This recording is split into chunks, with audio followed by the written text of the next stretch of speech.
Jacquelynn Powers with Miami Pop Media, and I am here with Scott Conant, who is the most amazing chef ever, and we are very close today. Very close. I love it.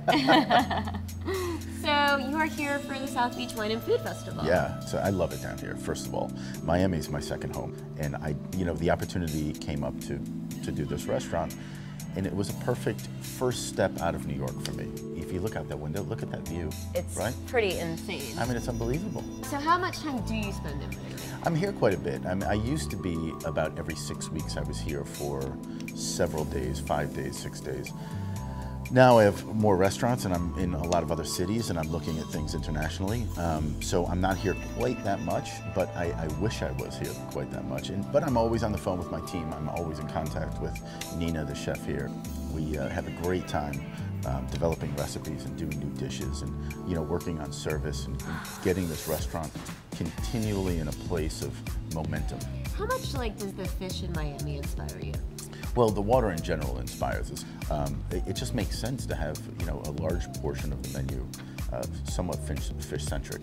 What else inspires you about Miami that makes it onto the menu here? It's such a cosmopolitan lifestyle, I like to think. So, from the cocktails that we create, the culture inside the restaurant, there's such a huge South American lifestyle here also. And even though this is an Italian restaurant, so many of those cultures come together.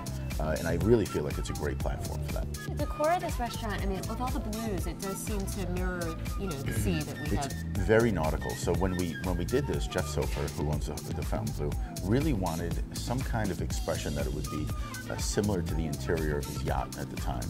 So that was a lot of the design points. David Collins, who did the designs, has done a lot of amazing work. This is one of the more beautiful scarpettas that I have.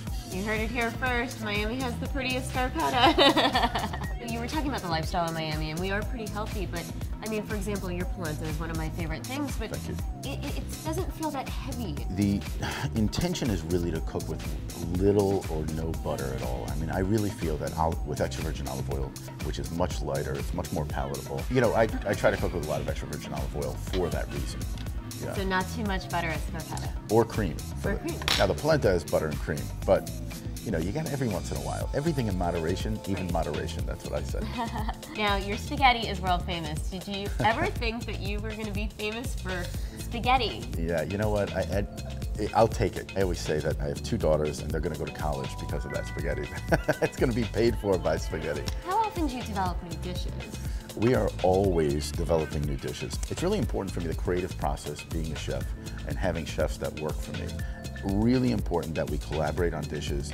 They have, free reign within the confines of what the concept of the restaurant is, they have free reign to be creative and to provide us with outlines or dishes or recipes or whatever it is, and then I have a test kitchen in New York City where we replicate all those recipes from all the chefs. Nina, I have to say, I love her so much. She does such an incredible job. She's such an inspiration for all the cooks inside the kitchen. Now you have 2 cookbooks, so is there going to be a scarpetta cookbook? Yes, in October I have the scarpetta cookbook coming out, and I'm so excited about it. It's I'm really happy with the design points. The photography came out great. And how hard is it to make recipes, especially that are more complicated, accessible for the home chef? Simplicity is simplicity, and it really is less about how the recipes as much as it's about sometimes just a little bit of technique. I want it to be something where anyone can pick this book up and be inspired.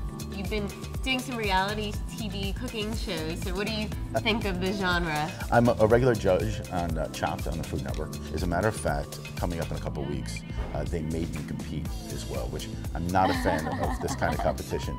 That time commitment is really difficult. I run my company. I don't have a COO or a CEO running my company. I do it with my director of operations and my core team. It takes 6 weeks out of a schedule and really apply it just to something like that. It's really difficult to do. Do you pop into your restaurants and get on the line? 100%. But there's some restaurants like here. Here in Miami, the kitchen is so busy, and it's a straight line. And if I jumped in and started to help the team out, I guarantee you I would screw it all up. So I would rather act like the symphony conductor, so to speak, Is it nice to be here but to have a home restaurant? It really is. I mean, it's nice to be home. It's nice to be able to have, you know, Michael Simon called me one day. He's like, Scott, I ran out of basil. I got this demo. Can you send me some basil? So we sent him down 3 kilos of basil. I mean, it's nice to be the guy to help out the other chefs, number one. And number two, it's also great to have them here when they're in town. That, you know, they think highly enough of this restaurant to be able to come and have dinner.